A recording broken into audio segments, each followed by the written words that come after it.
One moment, Carter Grant was just another guard at the Statehouse. The next, a spitting confrontation with a hateful stranger named Travis Gordon set off a chain reaction of chilling threats. An anonymous text message warned that Carter's time was running out, followed by a suspicious package left on his doorstep. Then, in a split second of thunder and ash, a bomb exploded near the gates, shattering every sense of normalcy. How did a single act of spit escalate into a citywide crisis? As rumors swirl and tension rises, Carter must confront the darkest undercurrents of hate lurking in plain sight. But before we begin, let us know where you're watching from in the comments. We also wish you and your loved ones a warm, joyful, and happy new year. And if this story touches your heart, don't forget to hit that subscribe button.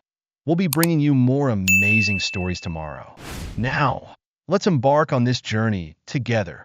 A bright sun hung overhead that late summer morning as tourists and locals bustled around the grand iron gates of the Statehouse. Some were snapping photos of the regal architecture. Others craned their necks in hopes of catching a glimpse of a formal procession. Vendors lined the sidewalks, selling everything from postcards to refreshments, each stand brimming with the excited chatter of visitors.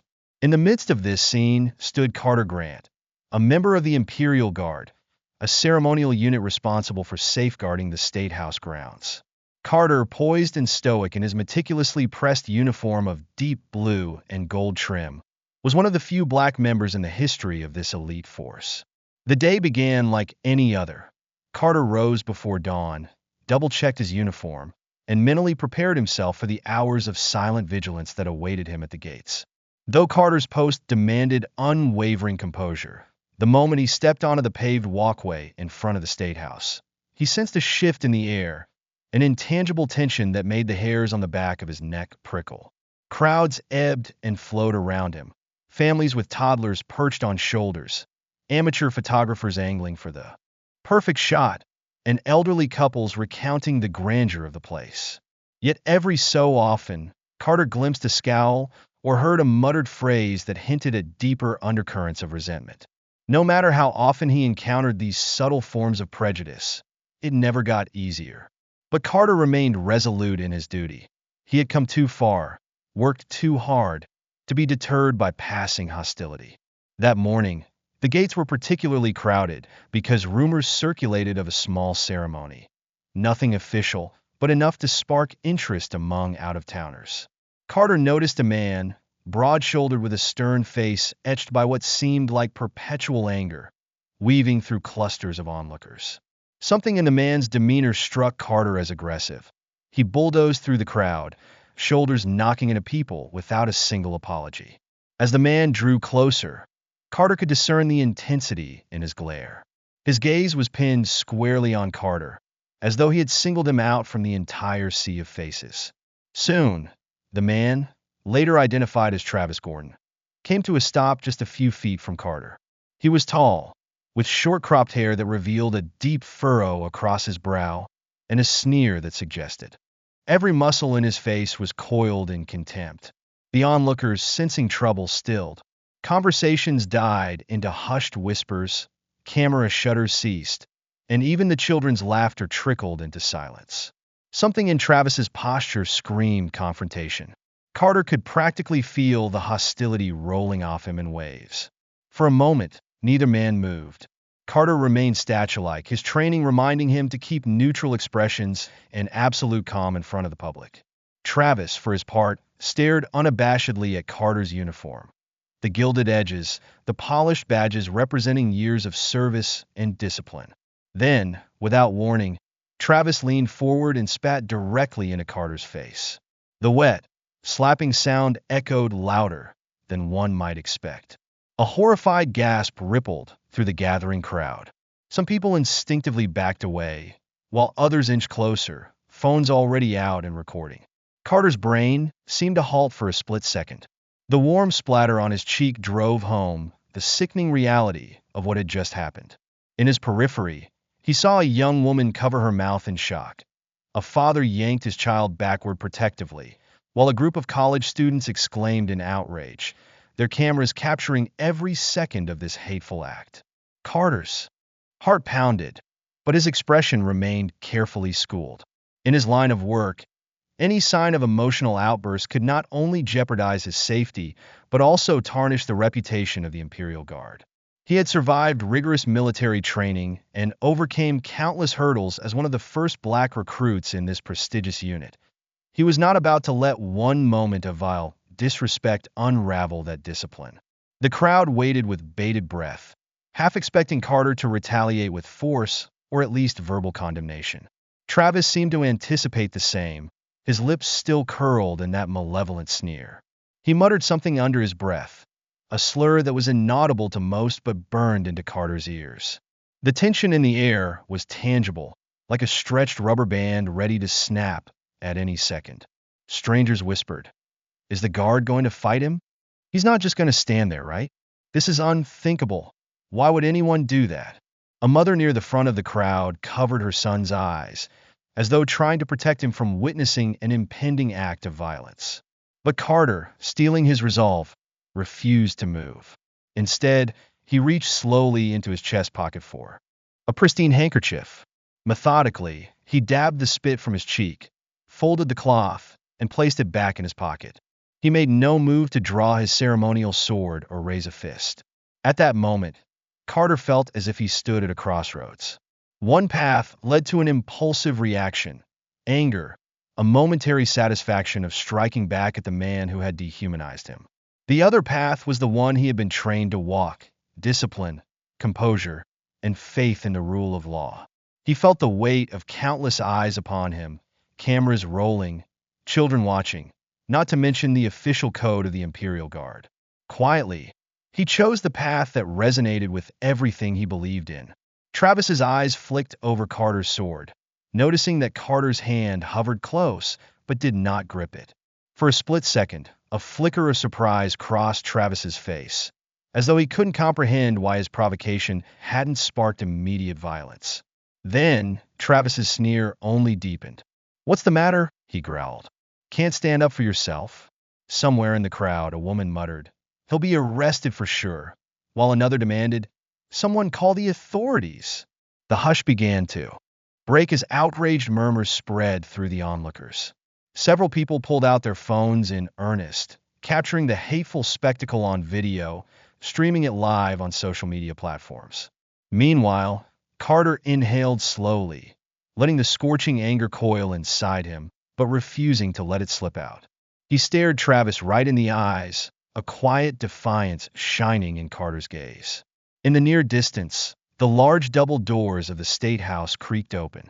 Another member of the Imperial Guard, Commander Edwin Whitmore, stepped out, his polished boots tapping loudly against the marble walkway. He took in the scene: the outraged crowd, Carter's spit-stained uniform, and Travis's mocking stance. In an instant, Whitmore understood the gravity of the situation. He marched forward, his posture rigid and imposing. The crowd parted as he advanced, and as he neared Carter, he saw the raw insult scrawled across Carter's usually placid features. "Officer Grant," Whitmore said in a low but firm tone, "stand down." With a subtle nod, he signaled to Carter that additional guards were on the way. Carter, sensing support had arrived, exhaled the breath he didn't realize he'd been holding. Whitmore turned his attention to Travis. "You do realize," he said, his voice amplified so the crowd could hear, "that assaulting a member of the Imperial Guard is a criminal offense?" Travis let out a derisive laugh. "Assault? I haven't laid a hand on him." The blatant dismissal in his tone enraged a few bystanders, who shouted in protest. One woman, her face red with indignation, yelled, "You can't just spit on people. That's an assault." Others nodded and murmured in agreement. Commander Whitmore narrowed his eyes. "Spitting on an officer is considered battery in this jurisdiction. So yes, you will be detained." He motioned toward two guards who had emerged from the crowd, each wearing the same ceremonial uniform as Carter, though their hands hovered near their sidearms rather than a sword. With calm efficiency, they advanced toward Travis. Suddenly, Travis's bravado seemed to falter. He tensed, jerked his arms in an attempt to break free when the guards seized him, but he was no match for the pair. The crowd erupted in applause and cries of justice as Travis was handcuffed. He shot one last scornful look at Carter. "This isn't over," he snarled, his words echoing faintly above the uproar of voices. Throughout the ordeal, Carter remained quietly.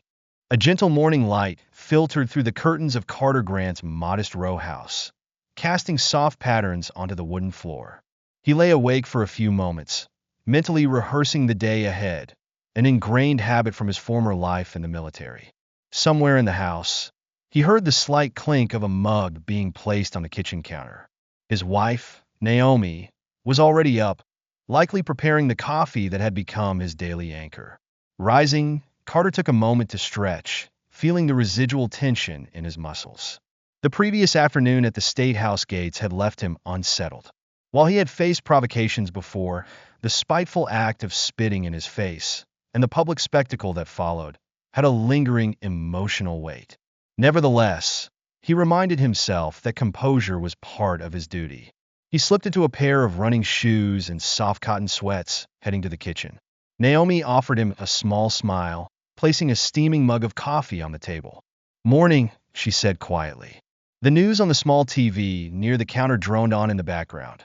Local updates, traffic, weather. Neither of them mentioned the incident right away, but it sat there. Between them, unspoken. Carter took a few sips of coffee, savoring the warmth.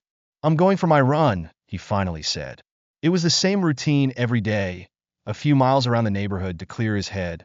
Naomi nodded, turning the volume on the TV down a notch. "Be safe," she replied. The simple words carried multiple layers of meaning, especially after what had happened at the gates.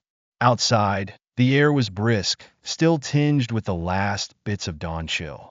Carter's running route wove past the row houses lining the street, their colorful facades adding a cheerful note to the otherwise gray sidewalk. He found a steady rhythm, 1, 2, 1, 2, letting each stride loosen the knots of tension in his shoulders.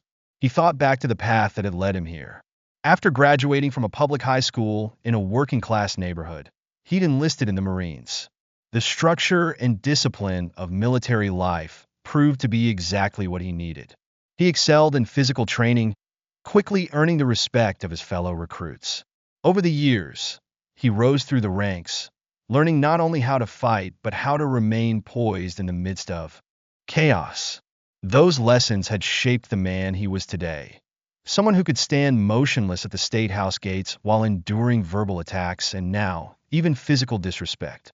Yet none of that training had fully prepared him for the scrutiny he faced when he applied to join the Imperial Guard, the ceremonial unit tasked with protecting the Statehouse. Since its founding centuries ago, the Guard had been steeped in tradition, an institution that prided itself on unchanging codes of conduct, precise drills, and elite members drawn from generations of families with long-standing ties to the region. Being one of the first black men in such a role placed Carter under a particularly intense microscope. Some hailed his inclusion as a step toward greater representation, while others viewed it as an unwelcome departure from history. He completed his run, heart pounding, sweat beading on his forehead. Back at the house, Naomi had left out a bottle of water and a small plate of fruit. It was a simple act of care that reminded him he wasn't facing his challenges alone. After a quick shower, Carter changed into more formal clothes, a navy blue button-down shirt, and neatly pressed trousers. He liked to keep a sense of order in his appearance, one of the many habits he'd carried over from his Marine days. As he tied his shoes, his thoughts strayed to the Statehouse again. He needed to meet Commander Edwin Whitmore for a briefing, which, given yesterday's confrontation, would likely address media inquiries or official statements. Naomi gently placed a hand on his shoulder. "I saw a couple of online posts," she said. "People filmed what happened at the gates.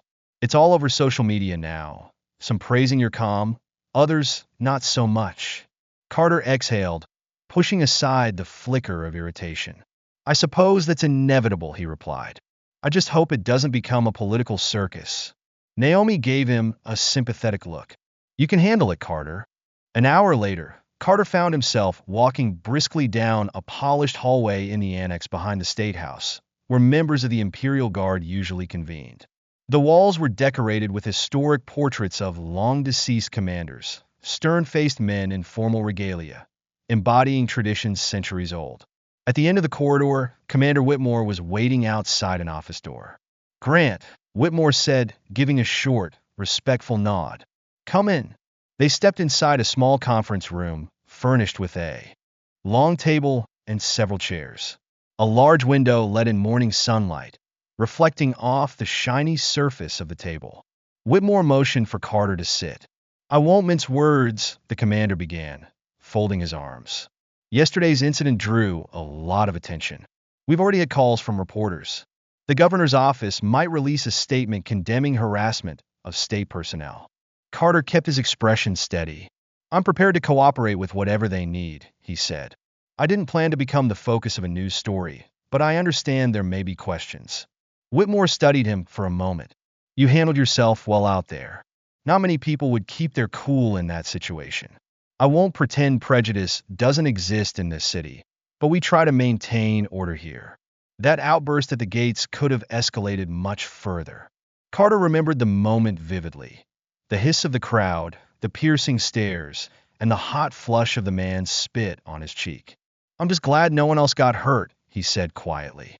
Whitmore nodded. "Let's keep it that way. For now, focus on your duties. The guard will handle the public relations aspect." After the briefing, Carter headed to the training field, where a group of young recruits was practicing the silent drill. The rhythmic clack of rifles echoed in the open air as they spun and shouldered their weapons with carefully rehearsed precision. Among them was Garrett Moore, a lean, eager recruit who looked up to Carter almost like a mentor. Carter observed for a few minutes, noting each trainee's posture and timing. Then he stepped forward, issuing short, concise instructions to correct foot placements and tighten rifle maneuvers. His voice rang clear, honed from years of commanding squads in the Marines. Garrett, spotting Carter, halted his routine. "Morning, sir," he said with a grin. "We heard there was some commotion yesterday at the gates." "Yes, there was," Carter replied, keeping his tone matter of fact. He didn't want to fuel rumor-mongering. "It's been handled. Now let's focus on the drill." Garrett nodded, returning to his position in line. Carter watched him carefully execute the spin-and-shoulder rifle move. It was nearly perfect, just a slight hesitation in the final motion.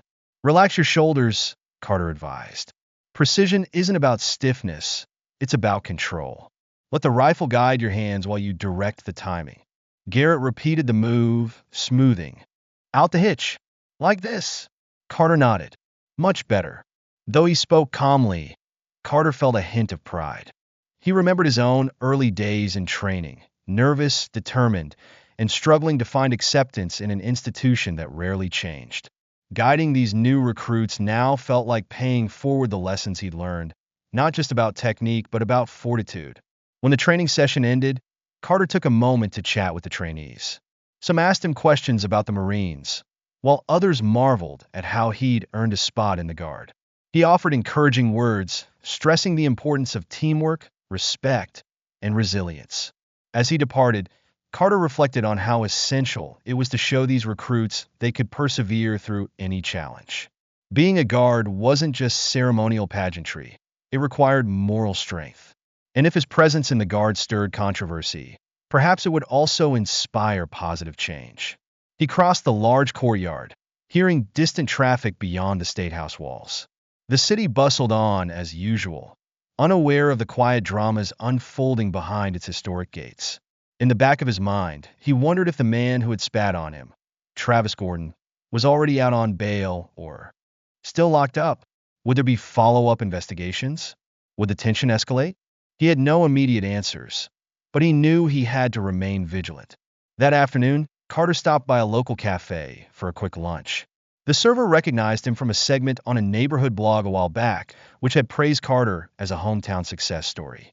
There was a momentary flicker of curiosity in the server's eyes, but the young woman simply served him politely, dropping only a casual, "Thanks for your service." Settling into a small corner table, Carter ate in relative solitude. He scanned the headlines on his phone, local happenings, political commentary, and a snippet about an upcoming cultural festival that was expected to draw large crowds. The festival, he realized, would soon bring throngs of visitors near the Statehouse, a potential flashpoint if simmering resentments weren't addressed. He closed the news app and thought back to Commander Whitmore's words. The guard would handle public relations, but that didn't necessarily put Carter's mind at ease. He knew from experience that prejudice, once stirred, didn't quietly vanish.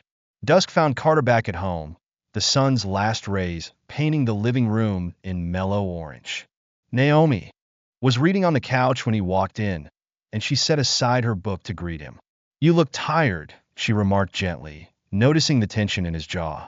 "Long day," Carter admitted, sinking into an armchair. He briefly filled her in on his meeting with Whitmore and the extended training session. Nothing too dramatic, but enough to emphasize the increasing pressure he felt. Naomi listened attentively, then reached out to hold his hand. "You know I'm proud of you, right?" she said softly. "Everything you've done, joining the Marines, being accepted into the Guard, handling yourself yesterday with such calm. You're carrying more on your shoulders than most realize." Carter felt a surge of gratitude. He often worried about burdening her with his struggles, but Naomi had a knack for lifting some of that weight simply by understanding. "I appreciate it," he murmured. "Sometimes I wonder if the city wants people like me in these roles. But I can't quit just because it's uncomfortable." She squeezed his hand. "Exactly. You're not just making history, you're making it better." Later that night, Carter stood in front of the mirror in their bedroom, inspecting his uniform for any wrinkles or loose threads. Each gold button gleamed, and every crease was pressed just right. He glanced at his reflection. There was a faint shadow under his eyes, remnants of stress and an early start. But there was also a calm determination in his gaze. He thought about the younger version of himself who'd once walked uncertainly onto a military base for the first time, uncertain if he belonged. Now, in the hallowed corridors of the Imperial Guard, he was forging a path for others who might follow. Yes, tensions were high, and prejudice still lurked in corners of the community.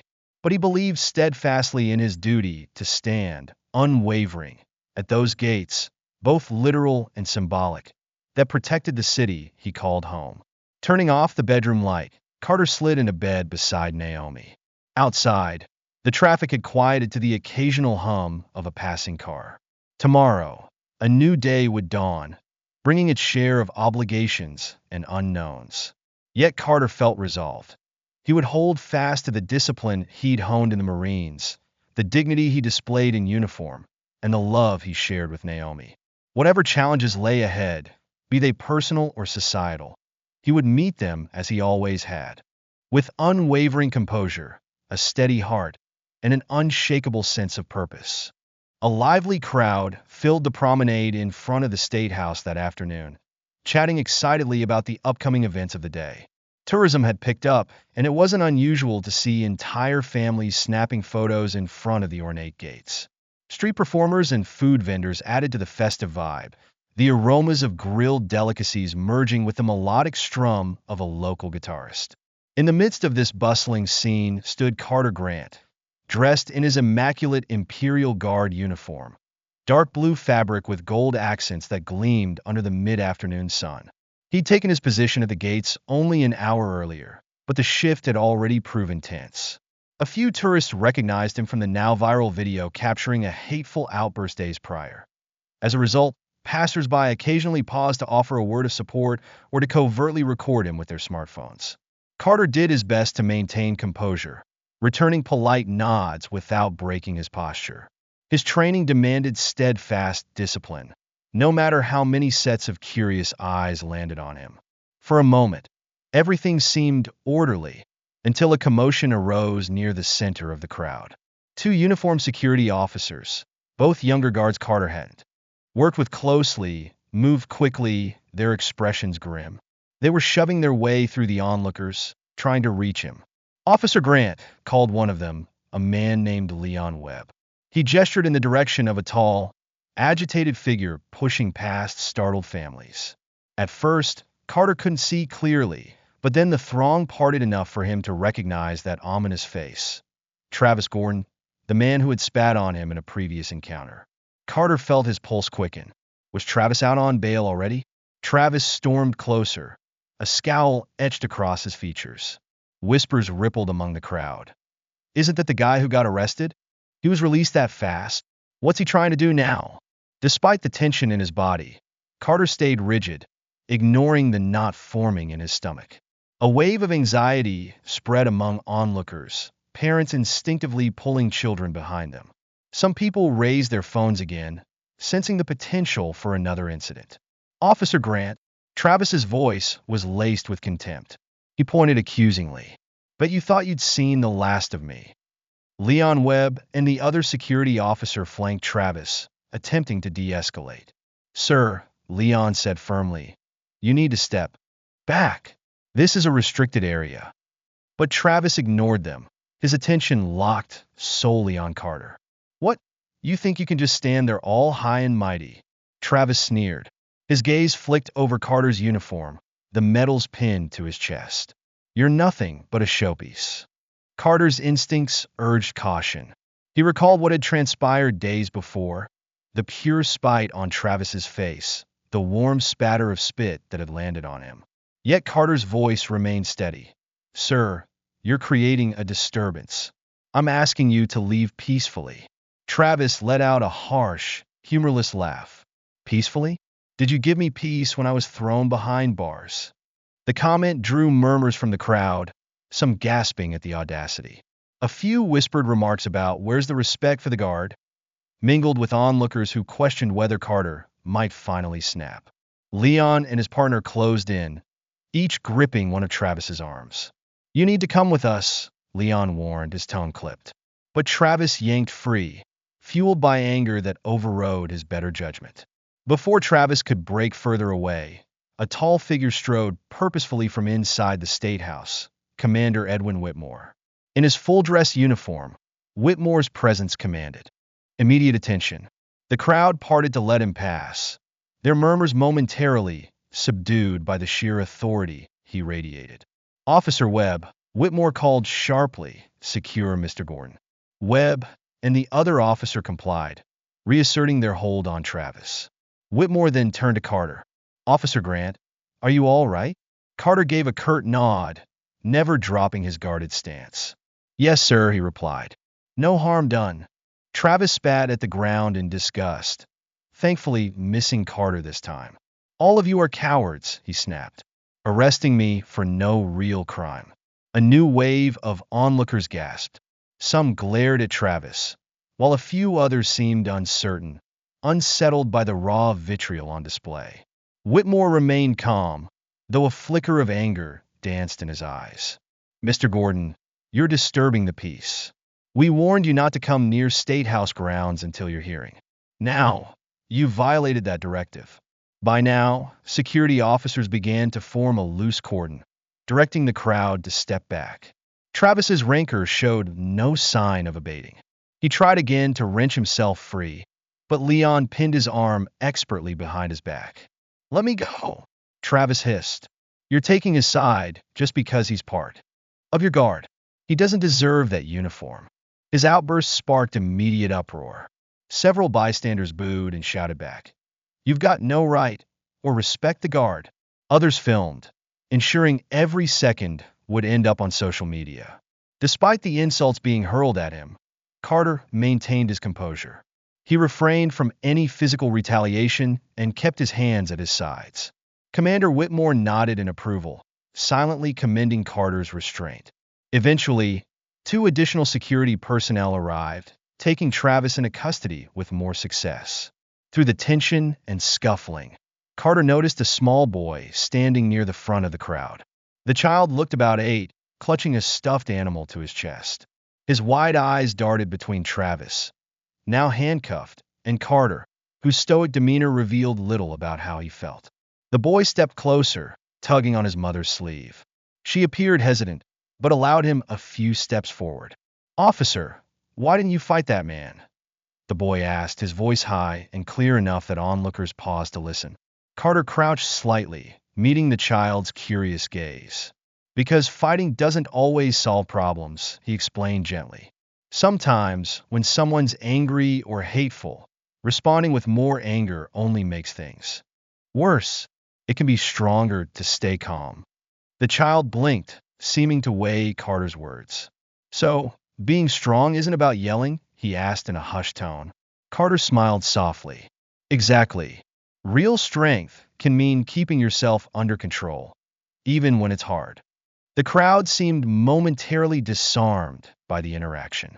A hush fell, broken only by the faint clicks of phone cameras. Then someone began to clap, a lone pair of hands that soon multiplied as scattered applause spread through the onlookers. Some people wore expressions of relief or admiration.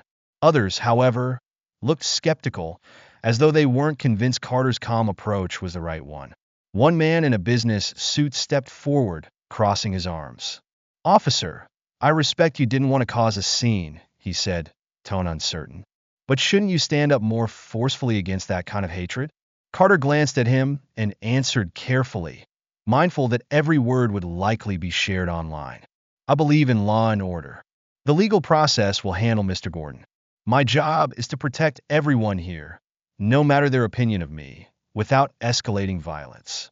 A woman in the crowd chimed in. "He's got a point. We shouldn't meet hate with hate." Her sentiment triggered nods and murmured agreements from several bystanders. Still, not everyone was on board. Another voice, this time from somewhere deeper in the gathering, called out, "You let him disrespect you, man. You should have knocked him down."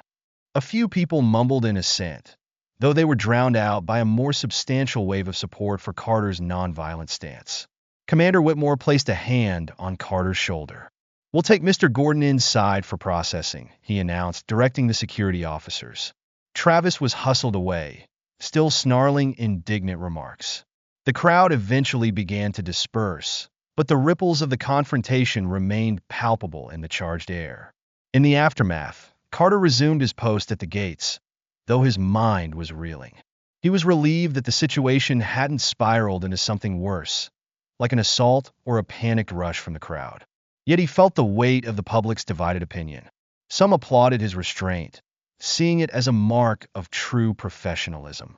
Others questioned whether he had ceded too much dignity by not retaliating. Beyond that, the child's question lingered in his thoughts. Why didn't you fight back? For Carter, the answer was simple in principle but far from easy in practice. Every fiber in his being wanted to defend himself against insults and aggression, yet he recognized his position demanded a higher standard. He wasn't just an individual. He was an embodiment of the guard's reputation, a symbol of discipline and decorum for everyone watching. When the final bits of applause and chatter died down, Carter allowed himself a small moment of reflection.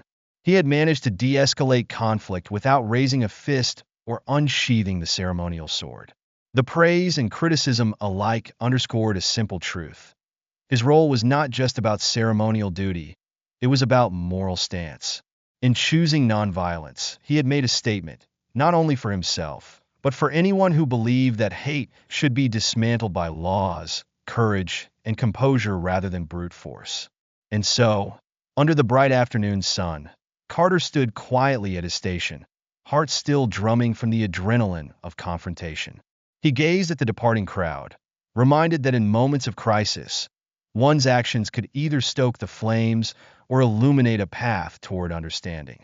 He'd chosen the latter. Whether everyone agreed with him or not, he had upheld the oath he took upon, joining the guard. And for now, that was enough. Twilight had settled by the time Carter Grant finally stepped through the front door of his modest row house. He quietly set his keys on the small wooden table near the entrance, trying not to startle his wife, Naomi, who dozed on the living room couch with her tablet still perched on her lap. The room was illuminated only by a single floor lamp in the corner, casting a soft amber glow on the patterned rug and the half-eaten plate of fruit on the coffee table. For a moment, Carter simply watched Naomi's sleeping form. A pang of guilt rippled through him. His unpredictable schedule at the Statehouse, exacerbated by the chaos of recent events, had meant many late nights and missed dinners. In the last few days, tension had lingered in the air like a storm cloud refusing to break. He gently placed a hand on Naomi's shoulder, and she stirred awake, blinking. "You're home," she said, her voice still carrying the haze of sleep. She sat up straighter, adjusting the collar of her sweater. "I was trying to wait up for you." Carter offered a weary smile. "Long day," he admitted, not quite ready to dive into details. Naomi, for her part, studied his face. She knew him well enough to sense his unease. A silent question passed between them, and Carter nodded slightly, acknowledging that they'd need to talk, really talk, about everything that had happened. He settled beside her on the couch, propping a cushion behind his back. The house was quiet except for the faint hum of a neighbor's television through the wall. Naomi placed her tablet on the coffee table, turning so she could face him directly. "You look exhausted," she said gently. "Something else happened, didn't it?" Carter exhaled, letting his shoulders slump. There was no sense pretending otherwise. Over the last few days, he had dealt with a deeply personal attack at the gates, more than one confrontation with Travis Gordon, and the swirling controversies that followed. Travis showed up again, he said, his voice tight. He managed to get past the outer perimeter this afternoon. Security intervened before he could do anything worse, but it caused another scene. Naomi's eyes widened in alarm. "He's out on bail already?" Carter nodded. "Apparently so." A heavy silence fell, and Naomi reached for his hand. He gripped it, needing the reassurance. While Carter typically tried to compartmentalize his professional challenges, today's confrontation had struck closer to home. He recounted the humiliating moments. Though Travis had not spat on him again, the man's hateful sneer and public harangues were enough to dredge up old anger. Carter confessed that a part of him wanted to lash out, to defend himself in a more forceful, unequivocal way. But, as he explained to Naomi, something always held him back. A conviction that succumbing to aggression could jeopardize not only his position in the Imperial Guard, but also his personal integrity. Naomi listened intently, her gaze never leaving his face. "It's not fair," she said quietly. "You're doing your job, following protocol, and yet you're the one being threatened and shamed."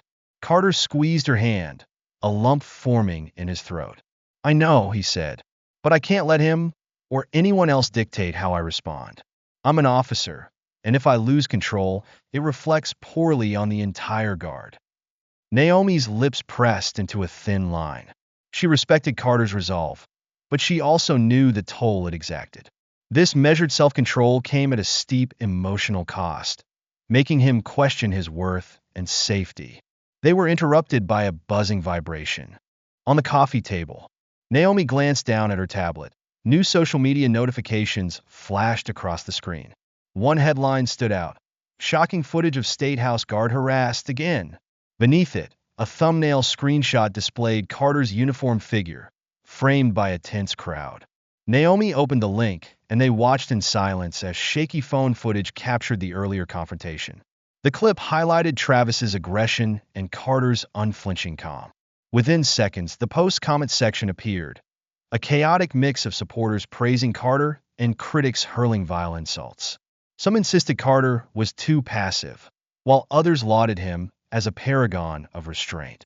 A handful of users spewed outright hateful remarks, targeting Carter's race and questioning whether he deserved a place in the guard at all. Reading the vicious comments, Naomi's eyes filled with anger.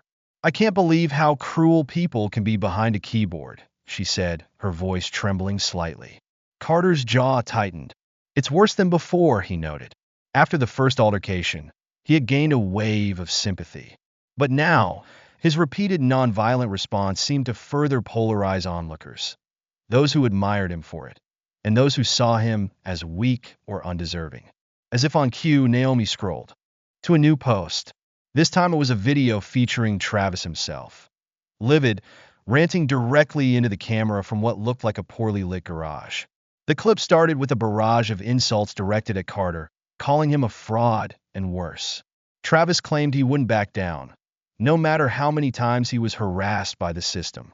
He spat out conspiracy-laden threats, warning that Carter had destroyed the guard's legacy, and insinuating that more confrontations lay ahead.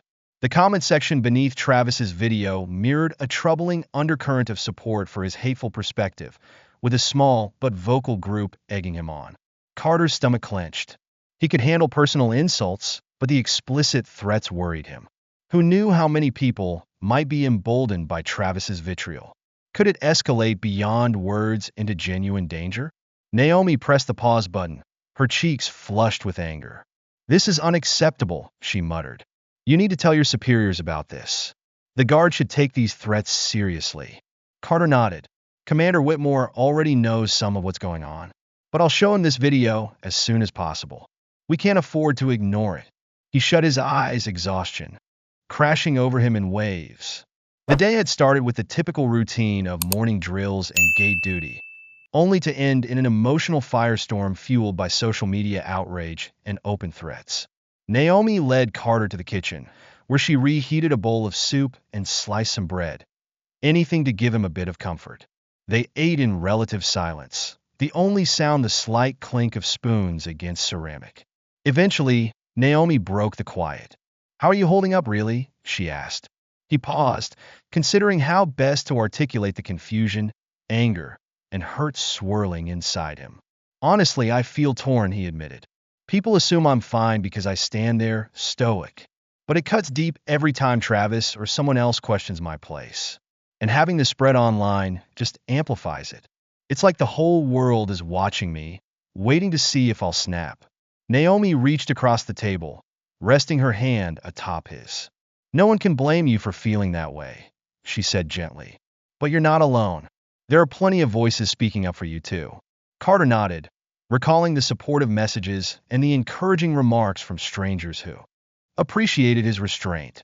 At times, those messages felt like a lifeline, reminding him that not everyone shared Travis's warped view.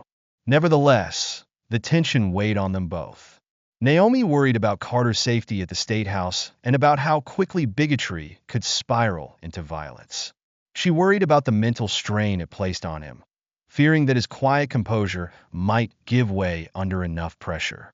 By the time they finished dinner, it was well past midnight. Carter pushed aside his bowl, eyeing the clock. Tomorrow's shift began early, and he would likely face more questions, more reporters, and possibly more online vitriol. Yet he took a measure of solace in Naomi's unwavering support and in the knowledge that he wasn't battling this alone. Gathering their dishes, they headed to the sink. Water ran in a steady stream, and Naomi began scrubbing while Carter dried. The routine act felt almost therapeutic. They exchanged small smiles, an unspoken reminder that their marriage, their life together, was bigger than the hatred swirling outside these walls. In the distance, the soft hiss of traffic filtered in through a cracked window. The city never fully slept, and neither, it seemed, did the controversies sparked by Travis's actions. Still, Carter felt a seed of resolve taking root within him. If he was going to withstand the hostility from Travis, from online trolls, he needed to remain anchored in what truly mattered: his honor, his vow to serve without succumbing to hate, and the quiet strength Naomi offered. Finally, the kitchen clean, they turned off the lights. In the muted darkness, they shared a brief embrace. Naomi's heartbeat was steady against Carter's chest, a soothing rhythm that reminded him, no matter how public the battles might be, home would always be his sanctuary. Tomorrow would bring new challenges, perhaps even more venom from Travis's supporters. Yet, as Carter closed his eyes, he held on to a simple truth. Dignity, once chosen, could withstand even the fiercest storms. And with the support of those who believed in him, he wouldn't be weathering it alone. The next morning, Carter Grant woke to the buzz of his phone, the screen aglow with an incoming message. Rubbing his eyes, he glanced at the clock. 5:47 a.m., earlier than his usual wake-up time. Rolling onto his side to avoid disturbing Naomi, who still slept beside him, he tapped the phone screen. His heart thumped as he read a text from an unknown number. "We know where you live. Watch your back." Carter's first thought was Travis Gordon, the man who had harassed him at the Statehouse gates more than once and posted incendiary videos online. But there was no name attached, no way to prove it. All he knew for certain was that whoever sent this message wanted him rattled. He inhaled sharply, pressing his lips into a tense line. For a few moments, he simply stared at the phone, debating whether to wake Naomi. She needed rest, but he also couldn't pretend nothing was wrong. Finally, he set the phone aside, slipped out of bed, and padded into the hallway. By the time Carter finished dressing in casual clothes, opting for a comfortable sweatshirt and jeans, Naomi had stirred. He heard her footsteps approach. She stood in the doorway, hair still, tousled from sleep, concern etched in her features. "What's going on?" she asked quietly. Carter hesitated, then showed her the message. Her eyes widened. "Another threat?" He nodded, placing a hand on her shoulder as if to steady them both. "I'm going to speak with Commander Edwin Whitmore about this as soon as I get to the Statehouse. Last night's social media posts were bad enough. This is worse." Naomi's brow furrowed, worry radiating off her in waves. "I'll make some coffee," she said softly, then added, "Maybe you should check the porch too. We haven't been out there yet." A knot tightened in Carter's stomach. He realized with a shiver that whoever sent that text could have left more than just a digital threat. Reluctantly, he opened the front door. Sure enough, a small box sat on the doormat, wrapped in plain brown paper with no return address. The only marking was his name scrawled in black ink. Carter picked up the box gingerly, half expecting it to be some twisted prank, or worse. He could feel Naomi watching from behind, one hand clutching the door frame. "Let's bring it inside and open it carefully," she suggested, though her voice trembled. They set the package on the kitchen table, removing the paper slowly. Inside was a single envelope and a cheap, plastic figurine of a guard in a blue uniform, a crude likeness of Carter's own Imperial Guard attire. The figurine's face had been scratched and disfigured with red ink. Carter's pulse pounded. He opened the envelope to find a short note. "We're not done. Enjoy your last days in uniform." Naomi let out a shaky breath. "You need to report this," she insisted. "The police, the guard, everyone." Carter nodded, chest tight. There was no question now. The threats had escalated from mere words online to a tangible, menacing presence at their doorstep. 2 hours later, Carter sat across from Commander Whitmore in a quiet office at the Statehouse Annex. The usual bustle of morning drills and administrative tasks faded as Whitmore flipped through photos Carter had taken of the package and the notes. "We can't treat this lightly," Whitmore said, his voice measured but urgent. "You've been dealing with harassing messages for days, but this is concrete evidence of potential danger." Carter exhaled. "I was hoping it was just an angry rant from Travis, but if he's leaving packages, or if someone else is doing it on his behalf, it's crossing a line." Whitmore nodded, tapping a pen against the desk. "I'll assign a surveillance detail to your house. We'll coordinate with local law enforcement. If Travis Gordon, or anyone else, shows up near your property, we'll be ready." Despite the reassurance, Carter felt a weight settle in his chest. Having security stationed outside his home felt both necessary and unsettling. He'd worked hard to maintain a normal life with Naomi, but these threats were pulling them into a world of constant vigilance. Whitmore gave him a sympathetic look. "Listen, Grant, you're not alone. This unit stands behind you. Your composure at the gates has shown real professionalism, but that doesn't mean we expect you to handle threats like this by yourself." Carter swallowed hard, grateful for the backing. "Thank you, sir," he said quietly. Later that day, Carter returned to his routine, albeit with a sense of unease. During a training exercise with new recruits, he struggled to maintain the usual crispness in his commands. Garrett Moore, a promising trainee, picked up on Carter's subdued energy. "You okay, Officer Grant?" Garrett asked during a break. Carter forced a smile, aware that rumors of his ongoing conflict with Travis had begun circulating among the recruits. "I'm fine," he lied, then softened his tone. "Just a lot on my mind." The younger man nodded. "If you ever need an extra set of eyes, or, well, anything, let me know. I'd be glad to help." Though the offer was earnest, Carter felt a sting of guilt. He was supposed to be the one mentoring these recruits, not the other way around. Yet the events of the past few weeks had chipped away at his usual confidence. As the training session ended, Carter received another text, this time from the surveillance team assigned to his home. All was quiet, they reported, but they'd continue monitoring. He breathed a small sigh of relief and headed for the gate he was scheduled to guard. Standing at his post, Carter scanned the steady flow of visitors. Families posed for photos, and curious tourists took videos of the stoic guards, sometimes trying to make them smile. The sun glinted off the polished gold trim of Carter's uniform, a visual reminder of the prestige the Imperial Guard symbolized. Still, he couldn't shake the feeling that a threat lurked in every shadowy corner. Each time someone paused near the gate, he felt a spike of adrenaline. Was it a harmless tourist, Or someone carrying on Travis's vendetta? His thoughts spiraled. What if Travis had associates? Could they be watching, waiting for a chance to strike? He kept his posture rigid, reminding himself that fear couldn't guide him. This uniform represented more than ceremony. It stood for courage, discipline, and integrity. When his shift ended, Carter headed home under the protection of an unmarked police car, following discreetly behind. The arrangement made him uneasy. He didn't want to feel like a guarded prisoner in his own city, but he understood the necessity. Entering the house, Carter found Naomi in the living room, flipping channels on the TV with an air of distraction. She quickly muted it when he came in. "Everything okay?" she asked, rising to greet him. He nodded, trying to project calm. No new incidents. The surveillance team said it was quiet, but he could see the tension in Naomi's eyes. She gestured to her phone on the coffee table. "I got a strange call earlier. No one spoke, but it stayed connected for a while. Really unnerving."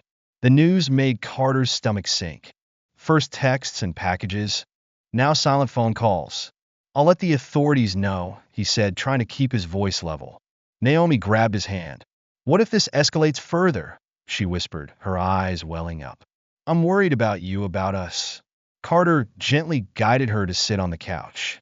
"We won't let fear paralyze us," he told her, squeezing her hand. "I won't be bullied out of my duty, and I won't let you face this alone."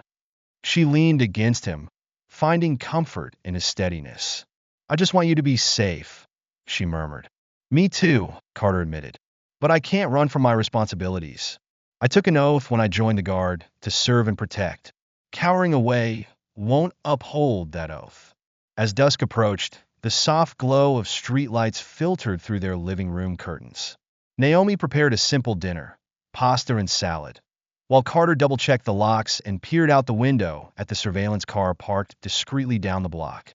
The watchers inside gave him a small wave of acknowledgement, and he waved back. Over dinner, they discussed practical measures, installing additional security cameras, making sure the exterior lights were always on at night, and notifying neighbors to be on the lookout for unfamiliar faces. The conversation felt surreal. They'd always considered their home a sanctuary. Now it was a potential target. Yet beneath the anxiety lay an undercurrent of resilience. Each step Carter took to secure his home felt like a declaration that he wouldn't be intimidated. As he placed his empty plate in the sink, he remembered the words he'd once shared with a curious child at the Statehouse. Sometimes being strong means refusing to strike back. That conviction now served as his anchor. Before turning in for the night, Carter received an update from Commander Whitmore. The police had traced the text message to a burner phone, purchased with cash at a convenience store on the outskirts of town. No immediate leads. The news left him frustrated but unsurprised. People threatening violence rarely left a paper trail. After checking the windows one last time, Carter joined Naomi in their bedroom. She was scrolling through her phone, likely reading news updates or scouring social media for any hint of Travis's next move. When he crawled under the covers, she set the device aside, and they lay in silence for a moment, the darkness feeling heavier than usual. Despite everything, the fear, the potential for violence, Carter felt a steely resolve flicker inside him. He wasn't naive. He understood that the path forward would be fraught with tension. But he had chosen this path willingly, believing in the ideals behind the Imperial Guard's proud tradition. Drifting off to sleep, he repeated a silent promise. No threats would make him abandon the principles he'd sworn to uphold. And with Naomi by his side, he believed they could withstand whatever storm Travis, or any other hateful voice, brought their way. The sun had barely reached its midday peak when Carter Grant took his position at the Statehouse gates. Despite the lingering threats and the tension that had settled over his life, he stood tall in his Imperial Guard uniform. Tourists were lighter in number today. News of recent altercations had begun to circulate, sowing unease. Still, a steady trickle of visitors arrived, some snapping cautious photos while others looked around nervously, as if expecting trouble at any moment. A swirl of memories from the previous week pressed on Carter's mind. The anonymous texts, the ominous package, and Travis Gordon's unrelenting campaign of hate. It was enough to keep anyone on edge. But duty demanded unwavering focus. So Carter kept his gaze forward, scanning the passers-by for any sign of danger. Just after noon, the buzz of activity near the gates began to pick up.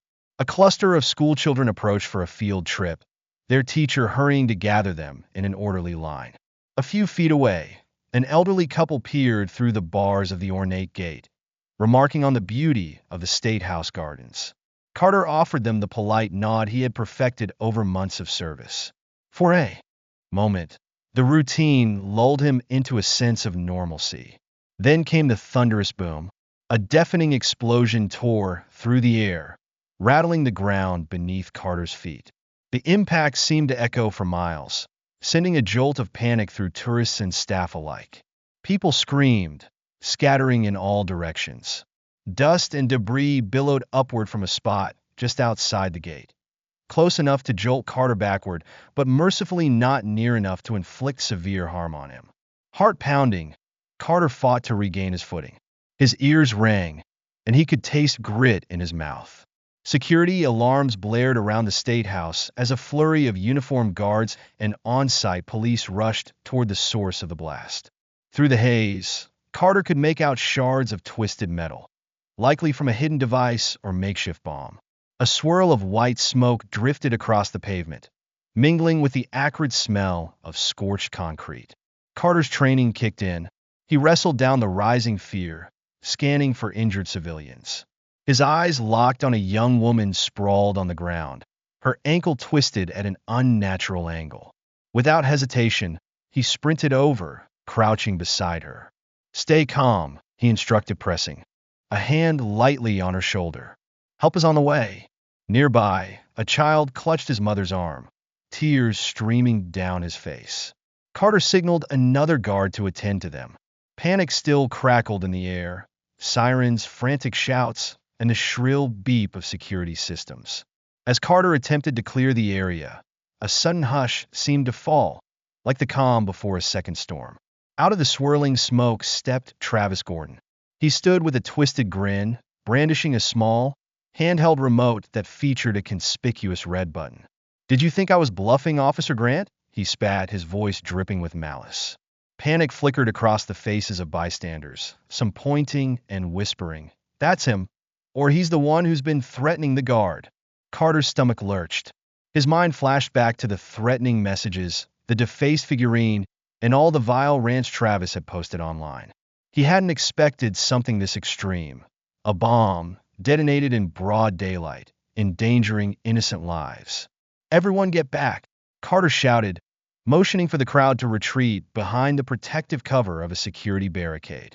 Two other Imperial guards arrived, guns drawn, but clearly hesitant to act, while Travis hovered his thumb over the remote's button. "You move, I blow another one," Travis hissed, eyes wild with hatred. "You think a little jail time was going to stop me?" His gaze flicked to Carter's uniform. "This place needs a wake-up call, and I'm just the messenger." Commander Edwin Whitmore emerged from behind a row of planters, pistol raised. The tension spiked. Any wrong move could trigger a second explosion. Whitmore locked eyes with Carter, issuing a silent order: "Stay calm, don't escalate." Carter gave a subtle nod. Adrenaline coursed through him, yet he forced his breathing to remain steady. "Travis," Whitmore called, voice firm, "this has gone far enough. People are hurt.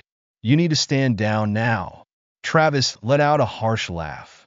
"Stand down? You're the reason I'm here, protecting him." He jabbed the remote in Carter's direction. "I warned you all. Now the world will see how weak the guard really is." Carter inched forward, arms raised in a non-threatening gesture. "You hurt innocent people today," he said, voice tight. "There's no justification for that." The man's sneer deepened. "Collateral damage," he replied. "Besides, you should know your place. You're not worthy of the uniform you wear."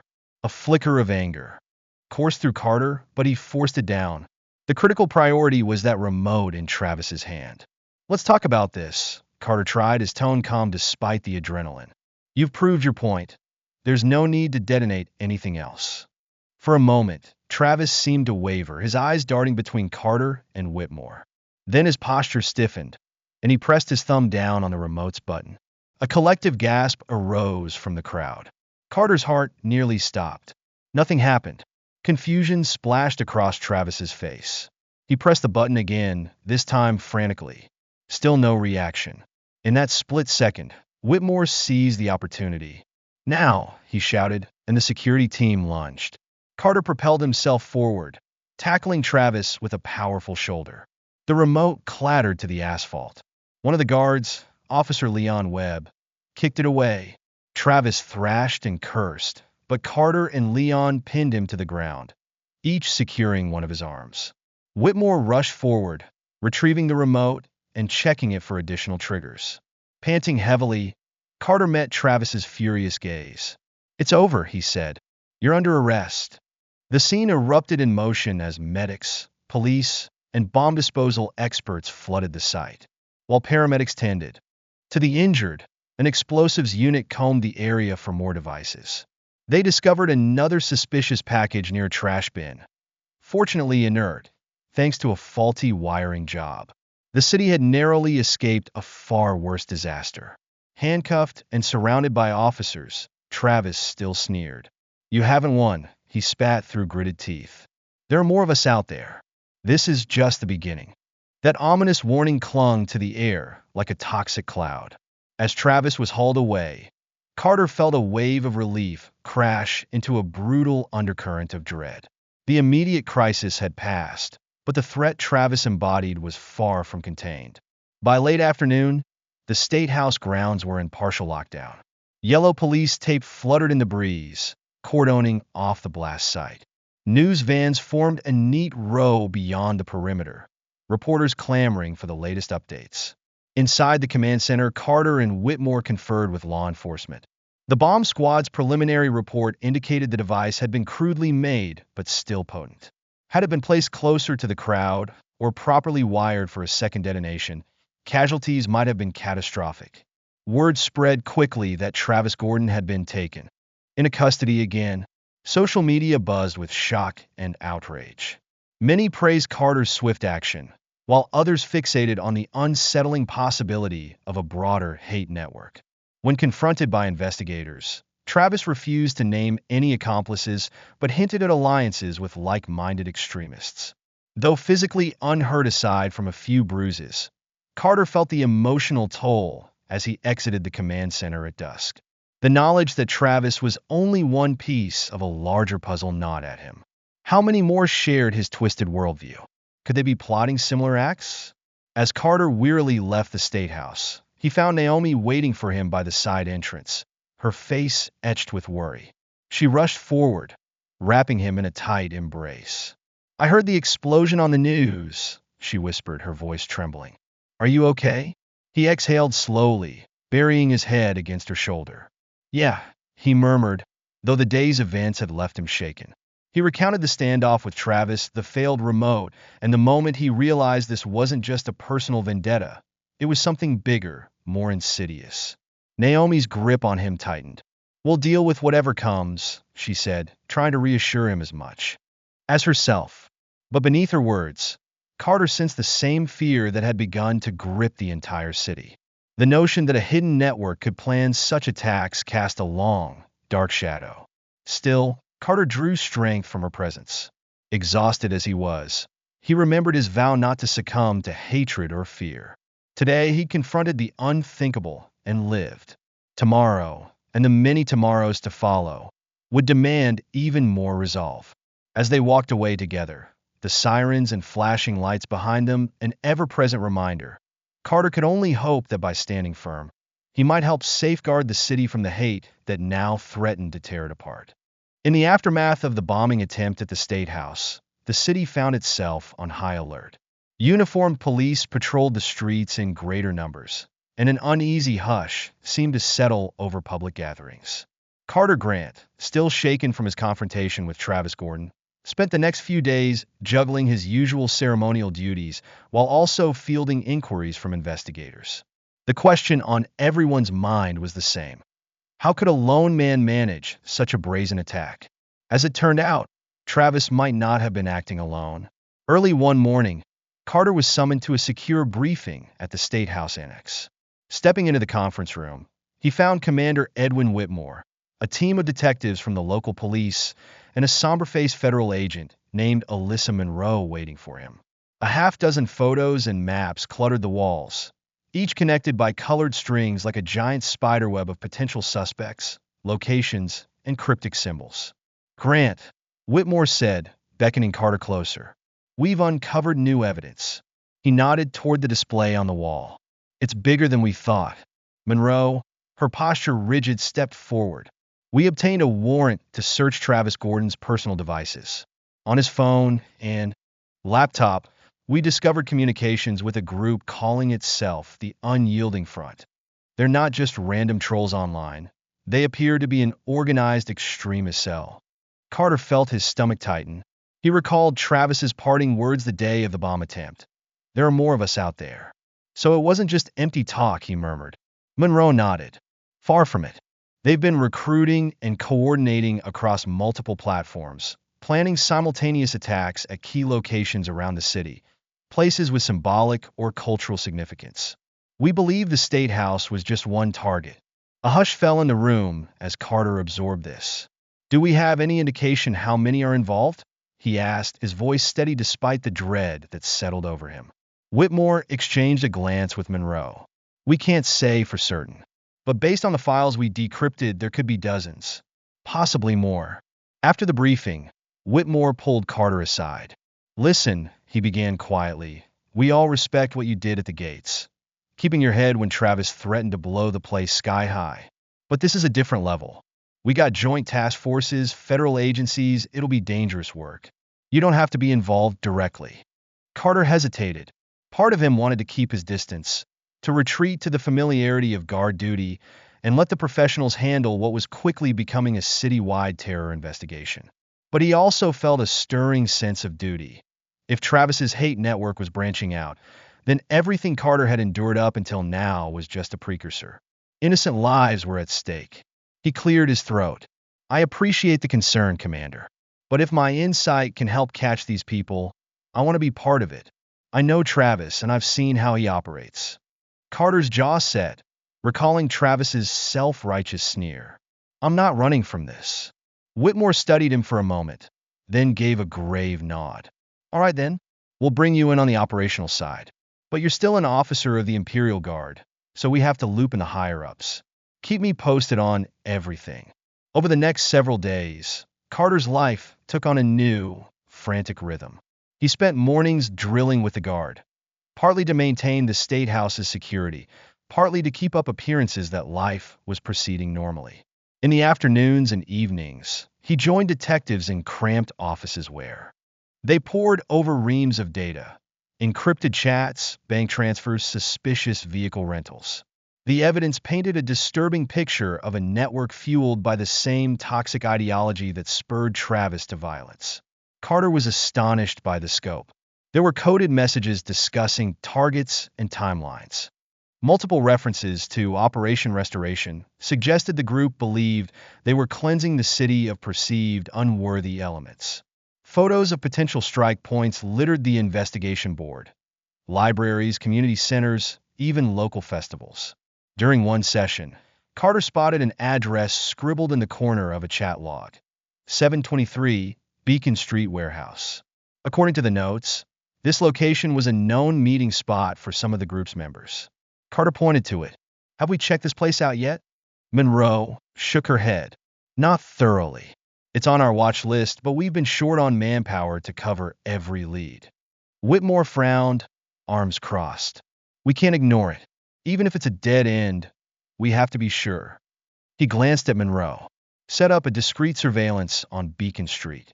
2 nights later, Carter found himself in the back of an unmarked SUV, parked around the corner from the nondescript warehouse on Beacon Street. The hum of the vehicle's engine underscored the quiet tension in the cabin. Next to him sat Officer Leon Webb, who'd been part of the security detail during Travis's arrest, and Detective Jana Ellis, a veteran of the city police. Through binoculars, they watched the warehouse's side entrance, where a faint sliver of light leaked under a rusted metal door.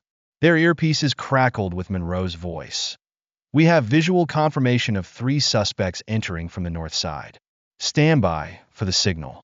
Carter exchanged a glance with Webb, who gave him a terse nod. Earlier that evening, they'd received word that several known associates of Travis might be meeting at this very location. If luck was on their side, tonight would yield the critical breakthrough. Seconds later, the radio squawked. Go. The team moved quickly, rounding the corner and forming a perimeter. SWAT officers equipped with ballistic shields converged on the main entrance. Carter took position near the back of the formation, his pulse pounding.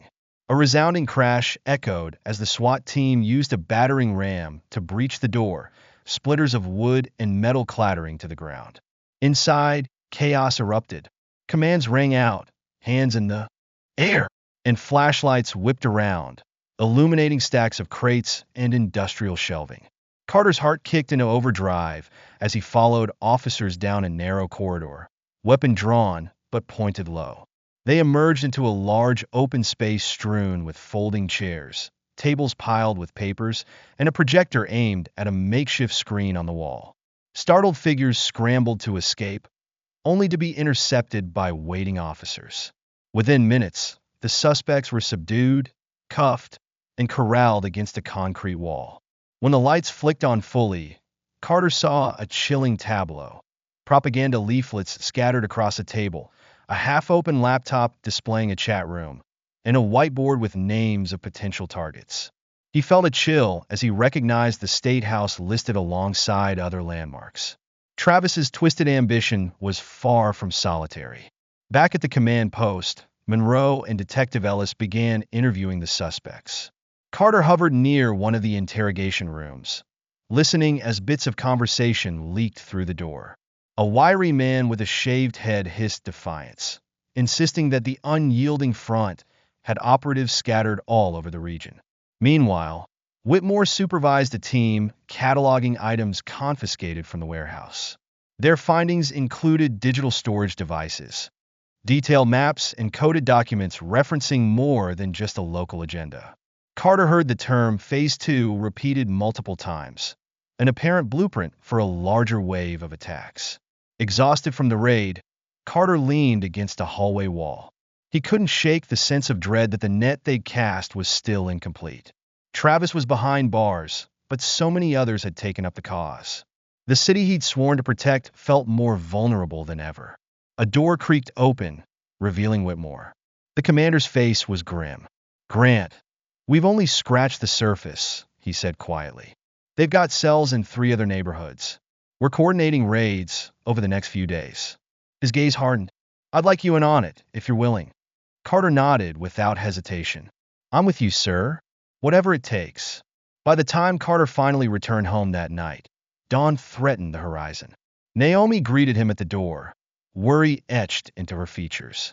He recounted the raid in hushed tones, detailing the horrifying scope of what they'd uncovered, plans that extended far beyond one bomb. Despite the shock, Naomi offered him a determined look. "You did the right thing, getting involved," she said softly, hugging him. "If someone doesn't stand up to these people, they'll keep spreading fear." Carter allowed himself a fleeting moment of solace in her arms. Not long ago, he'd been just a ceremonial guard, quietly enduring harassment at the Statehouse gates. Now he was stepping into a more active role, tracking down hate groups bent on terrorizing the city. It was a metamorphosis he hadn't asked for, yet felt compelled to embrace. Outside, a lone patrol car cruised past, its lights casting a brief, eerie glow through the window. Carter stared after it, wondering how many more sleepless nights lay ahead. But for the first time, he felt a surge of resolve. He was no longer just defending himself. He was defending an entire community. No matter how deep this conspiracy ran, Carter Grant would stand against it, armed not only with a uniform and a sidearm, but with an unwavering sense of justice. He had chosen this path, and he had no intention of turning back. The city was at a tipping point. After a series of successful raids against the unyielding front, investigators had identified the so-called architect of the extremist network, a clandestine figure who orchestrated attacks from behind the scenes. For weeks, Carter Grant and his allies had chased digital breadcrumbs and informant rumors, each fragment of intelligence pointing to an elusive puppet master. Finally, A break arrived in the form of an intercepted email. The message referenced a hidden safe house on the outskirts of town, an abandoned factory complex near a rundown industrial park. Alyssa Monroe, the federal agent, called Carter late in the evening. "This is it," she said, her voice charged with cautious excitement. "We believe the architect is holed up there with a small group of loyal followers." Early the next morning, Carter joined an interagency task force in a secure staging area, reviewing final details for the raid. Surrounded by the hum of radios and the sharp scent of coffee, he felt the mounting tension in every hushed conversation. Detectives, SWAT operators, and federal agents pored over satellite images of the factory, highlighting entry points and potential chokeholds. "Remember," Commander Edwin Whitmore said gravely, standing before a cluster of uniformed officers, "we have strong evidence that the individual known as the architect is orchestrating hate-driven plots across our city. Once we cut off the head of this operation, we can cripple their entire network." Carter nodded along with the others, gripping his notes tightly. Despite being part of the Imperial Guard, he had proven crucial to this investigation, both because of his insight into Travis Gordon's methods and his firm resolve to see justice done. Now, every moment of adversity he'd faced, every confrontation, every threat, felt like preparation for this. Around daybreak, the team of law enforcement vehicles advanced toward the factory. The building loomed on the horizon, a collection of crumbling walls and shattered windows that spoke to years of abandonment. A damp mist clung to the ground, muting the morning light and lending an eerie backdrop to the unfolding operation. The first SWAT vehicle screeched to a halt near a rusted chain-link fence. Agents cut through the padlock, and the team fanned out with tactical precision, each officer taking a designated angle of approach. Heart pounding, Carter followed close behind Whitmore, scanning for any sign of movement. A shrill wind rattled loose sheet metal, setting nerves on edge. Suddenly, a flashbang erupted inside the factory's main hall. SWAT signal that they had breached one of the entrances. Shouts rang out. "Police! Get down!" The clang of metal on metal reverberated as suspects scrambled for cover. A barrage of footsteps thundered across the concrete floors. Carter rushed through a side passage, weapon drawn, adrenaline coursing in his veins. He found a small group of conspirators gathered around a makeshift workstation covered in diagrams and half-assembled devices. One man lunged for a hidden firearm, but Carter and a federal agent subdued him quickly, pressing him to the floor. Another suspect dropped to her knees, arms raised in surrender, fear etched across her features. "Clear!" someone yelled from the corner of the hall. The thick dust in the air blurred the scene, but Carter could see officers in tactical gear methodically sweeping each room. A moment later, Monroe appeared, handcuffs dangling from her belt. "There are more upstairs," she barked, gesturing for Carter to follow. They ascended a crumbling flight of stairs to a corridor lined with office doors. Dim overhead lights flickered ominously. At the far end stood a single, reinforced door, its exterior marred by fresh scratches and newly installed deadbolts. Voices could be heard. Within, urgent and hushed, Whitmore arrived, panting, and signaled for quiet. A SWAT team member placed a small charge on the door's lock. The explosion was swift, blowing the door inward. As debris scattered, Carter braced himself for resistance. Instead, he found a spacious office cluttered with computer screens, stacks of papers, and a single figure seated at a metal desk. The figure, a wiry woman with sharp eyes, raised her hands slowly, a cool disdain on her face. "So you finally found me," she said in a low, steady voice. It was jarring how composed she looked, considering the chaos erupting around her. Monroe advanced with her weapon trained. "You're under arrest," she snapped, stepping closer to cuff the suspect. "Any sudden moves, and we will not hesitate." A flicker of defiance crossed the woman's features. "You think arresting me will change anything? My ideas have already taken root." Carter's gaze swept across the bank of computer monitors. Most displayed encrypted chat rooms, with conversation threads referencing expansions in other cities. In the corner, a series of digital maps highlighted potential targets beyond the local region. This was the heart of the conspiracy, a place where elaborate terror plots were planned in. Methodical detail. Whitmore kept his tone calm but firm. Shut it down, he ordered the technical team, who rushed in with equipment to seize the electronics. Carter approached the woman, this so-called architect, and felt a surge of conflicting emotions. Her eyes locked on his uniform. "Ah," she said, with a sneer reminiscent of Travis Gordon. "You're the guard who caused us so much trouble." Carter resisted the urge to respond with anger. Instead, he replied quietly, "You endangered countless lives because of your hate. It stops now." She said nothing more as Monroe finished cuffing her, but a cold smirk lingered on her lips. Even in defeat, Carter realized, she seemed convinced that her ideology would live on. Within an hour, every corner of the factory was secured. Officers led suspects outside, where unmarked vans waited to take them into custody. Technical specialists disconnected servers and packed up evidence, sealing each item in plastic bags. On the makeshift bulletin boards, pinned photos and scrawled notes detailed the group's intended strikes. Some targeted cultural festivals, community centers, and minority-owned businesses. As news of the architect's arrest spread, the city breathed a collective sigh of relief. Cellular towers and online platforms showed the extremist chat rooms going dark. Without leadership, many of the conspirators scattered or fell silent. For the time being, at least, the hate-driven web had been dismantled. Carter stepped away from the bustle, leaning against a squad car to catch his breath. Whitmore joined him, crossing his arms.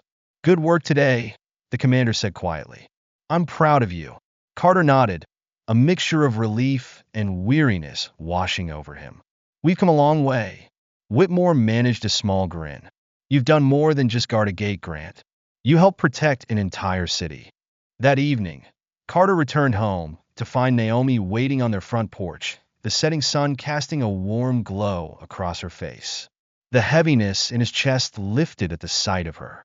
Wordlessly, he walked up the steps, and she greeted him with a tender embrace. "It's over?" she asked, searching his eyes. He nodded. "For now. They've lost their main leaders. The cells are quiet." A visible wave of relief passed over Naomi. "I'm so glad. I was terrified, thinking about what they might do next." She guided him inside, where they settled on the couch. For a moment, neither spoke.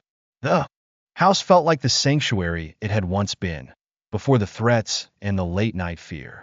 Carter's phone buzzed with messages.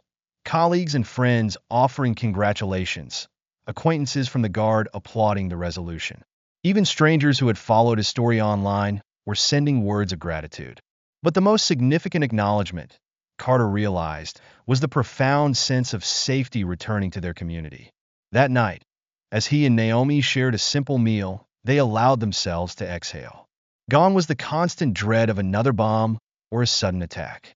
Yet they both understood that hatred didn't disappear overnight. "We've dismantled one network," Carter told her, his tone thoughtful. "But there's always another group or individual waiting to spread fear. We can't forget that." Naomi nodded, her gaze somber. "At least we showed that courage and unity can push back. People saw what you did, Carter, how you stayed calm, how you refused to bow to hate. It matters." In the days that followed, news outlets ran stories describing Carter's role. They highlighted his transition from being a ceremonial guard targeted by hatred to an active defender of the entire city. Social media lit up with discussions about prejudice, community solidarity, and the power of standing firm in one's principles. Students at the local university invited Carter to speak on campus. Civic groups asked him to share his experiences. "It feels odd," Carter confessed to Naomi one morning, reading an interview request from a national TV station. "I never wanted the spotlight." She smiled. "Maybe it's not about wanting it. It's about what you represent to people. They see you as living proof that hate doesn't have to win." That sense of responsibility humbled him. He accepted a few speaking invitations, standing before audiences who listened raptly to how a single act of courage at the Statehouse gates evolved into a broader struggle against a violent network. He emphasized that it wasn't about being fearless. He admitted he often felt scared, but about holding on to moral conviction in the face of intimidation. Reflecting on everything that had happened, Carter recognized several truths. First, hatred festers in dark corners but can be dismantled by collective resolve. Second, no one is alone in this fight. Friends, family, and even strangers can rally in support when principles are under threat. Third, true strength lies not in lashing out, but in standing firm and refusing to be controlled by fear or anger. Each time Carter told his story, he concluded with a message of unity. Division and hatred gain power when we let them divide us, he would say, voice steady. But we each have a role to play in pushing back, whether by speaking out, offering kindness, or refusing to be silent in the face of injustice. With the architect captured and the unyielding front in disarray, the city began to rebuild its sense of security. Although Carter and Naomi still locked their doors with an extra layer of caution, they breathed more freely. The city's festivals resumed with renewed vigor, people once again gathering in public spaces without the constant shadow of dread. And through it all, Carter continued his guard duties at the Statehouse gates. Tourists recognized him more frequently, sometimes thanking him for his service or snapping photos. He stood as he always had, proud, focused, ready for whatever the day might bring. Only now, his uniform had come to symbolize not just ceremonial tradition, but a hard-won triumph over the forces that sought to tear the community apart. Late one afternoon, as the sun dipped below the skyline, Commander Whitmore approached him at his post. "It's quieter now, isn't it?" Whitmore remarked. Carter nodded, exhaling a slow breath. "Yes, sir. Peaceful." Whitmore clapped him lightly on the shoulder. "You've proven that with the right resolve, even the darkest threats can be confronted." Then he added in a softer tone, "Don't ever forget that." Carter offered a small smile. "I won't." In that moment, the city around them seemed to glow with a renewed sense of hope. Carter stood a little taller, reminded that while the battle against hatred never truly ends, every stand taken, every act of bravery, large or small, pushes the world closer to a day where such hate has no place to hide. Thank you for listening all the way to the end of this story. And remember to hit that subscribe button so you won't miss out on our upcoming inspirational tales. See you in the next one.